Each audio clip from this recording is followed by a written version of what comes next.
తాకట్లో ఉన్న బంగారాన్ని విడిపించి ఆ రోజున మార్కెట్ ధర కట్టి మిగిలిన డబ్బును మీకు అందిస్తుంది కొమ్మూరి గోల్డ్.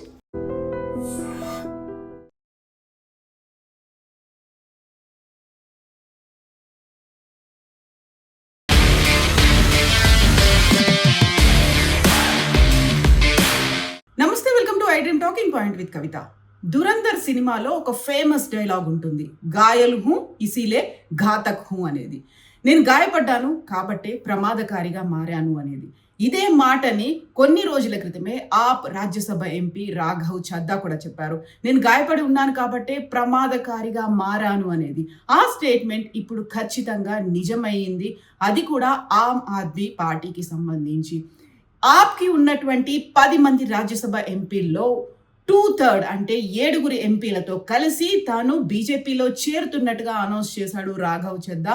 దీనికి విపరీతమైనటువంటి రీజన్స్ అనాలిసిస్ వినిపిస్తూ ఉన్నప్పటికీ కూడా రాఘవ్ చద్దాకి ఆప్ అధినేత అరవింద్ కేజ్రీవాల్కి మధ్యలో విపరీతమైనటువంటి అగాధం ఏర్పడింది. అందులోనూ ఈ మధ్య కాలంలో జరుగుతున్నటువంటి స్క్రిప్టెడ్ క్యాంపెయిన్స్ వల్లే ఈ దూరం పెరిగింది అనేటువంటి మాట కూడా వినిపించింది.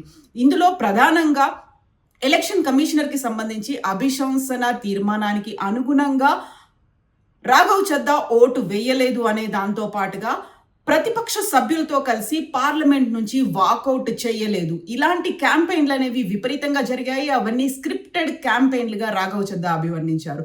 రాజ్యసభలో ఆమ్ ఆద్మీ పార్టీకి డిప్యూటీ ఫ్లోర్ లీడర్గా ఉన్నటువంటి రాఘవ్ చద్దాని ఇటీవలే ఆప్ అధినేత అరవింద్ కేజ్రీవాల్ తొలగించారు. దీంతో పాటుగా ఆయనకున్నటువంటి Z+ కేటగిరీని కూడా తొలగించింది పంజాబ్ గవర్నమెంట్. అలాగే రాజ్యసభ చైర్మన్ కి కూడా ఆమ్ ఆద్మీ పార్టీ తరఫున ఒక లెటర్ కూడా వెళ్ళింది. ఆయనకి క్వశ్చన్ అవర్ లో పాల్గొనేటువంటి అవకాశం ఇవ్వకూడదు అనేటువంటి ఒక మాట. వీటన్నిటి నేపథ్యంలోనే ఒక గ్యాప్ అనేది ఏర్పడింది. ఆ గ్యాప్ విపరీతమైంది, పూడ్చుకోలేని విధంగా తయారైంది. ఇప్పుడు అది ప్రమాదకరంగా కూడా మారింది.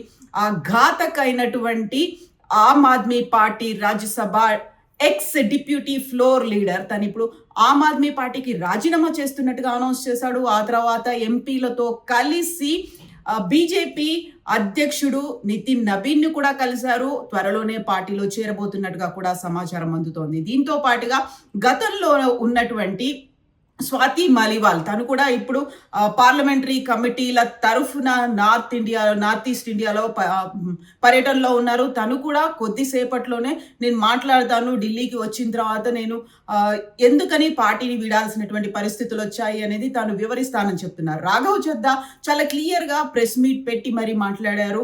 నా 15 ఏళ్ల కంప్లీట్ జీవితాన్ని ఆమ్ ఆద్మీ పార్టీకే నేను పెట్టాను. నా బ్లడ్ స్వెట్ అంతా, నా శరీరం సర్వస్వం ఆమ్ ఆద్మీ పార్టీకే పెట్టాను.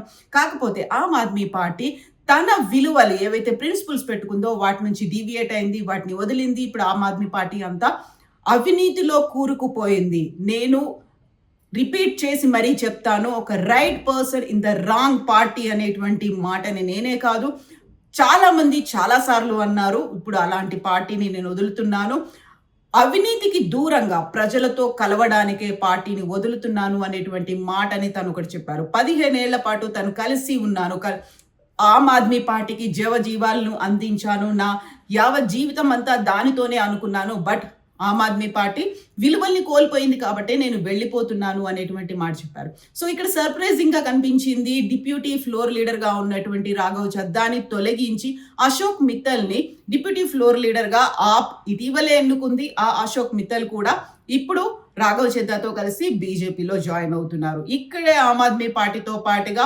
రాజకీయ విశ్లేషకులు కూడా అనాలిసిస్లు చేస్తున్నారు. అందులోనూ ప్రధానంగా అశోక్ మిత్తల్ మీద ఈడీ దాడి అనేది జరిగింది ఏప్రిల్ 14న. ఈడీ దాడి జరిగినటువంటి కరెక్ట్గా 10 రోజుల్లోనే ఏప్రిల్ 14న ఈడీ రైడ్ జరిగితే ఏప్రిల్ 24న ఆయన బీజేపీలో చేరుతున్నాడు.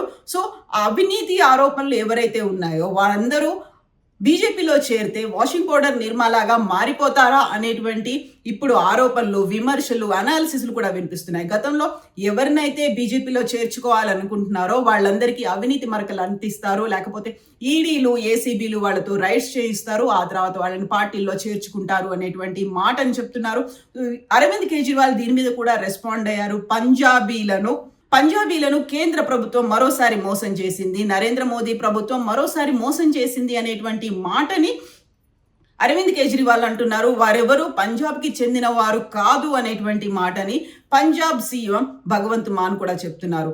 ఇప్పుడు రాఘవ్ చద్దా తీసుకున్నటువంటి ఈ డెసిషన్తో రాజ్యసభలో ఆప్కి 10 మంది ఎంపీలు ఉన్నారు, అందులో 7 ఎంపీలు ఇప్పుడు బీజేపీలో జాయిన్ అయిపోతున్నారు. కాబట్టి రాజ్యసభలో ఇప్పుడు ఆ మెర్జర్ కి సంబంధించి పార్టీ ఫిరాయింపుల కిందికి రాదు, ఇది మెర్జర్ గానే భావించాలి అనేటువంటి మాట.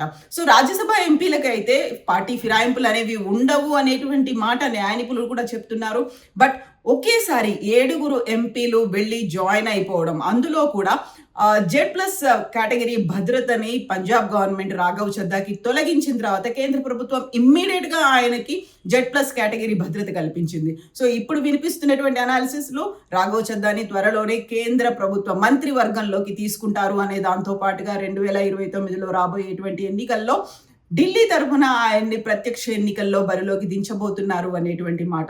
ఇప్పటిదాకా అయితే ఆల్మోస్ట్ ఒక 20 years తర్వాత ఢిల్లీకి ఒక ఎంపీ, బీజేపీ ఎంపీ వస్తున్నారు అనేటువంటి సెటైరికల్ గా వాదనలు కూడా వినిపిస్తున్నాయి. రాఘవ్ చద్దా ఒక ట్రెమో సృష్టించారని చెప్పవచ్చు, ఒక ప్రమాదకారిగా మారారు.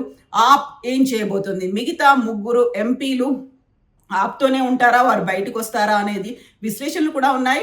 బట్ రాఘవ్ చద్దా తీసుకున్నటువంటి ఈ నిర్ణయం అత్యంత ప్రమాదకారిగా మారింది.